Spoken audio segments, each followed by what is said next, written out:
Hello everyone.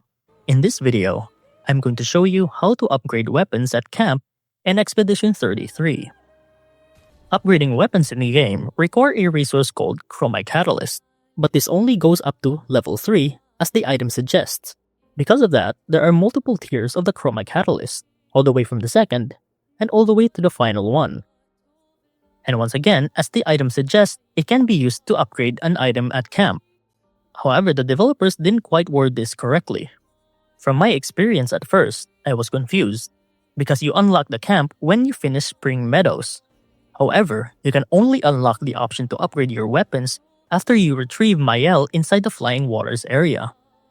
After you fight with a curator, when he introduces the jump mechanic, will be found at camp on the far side.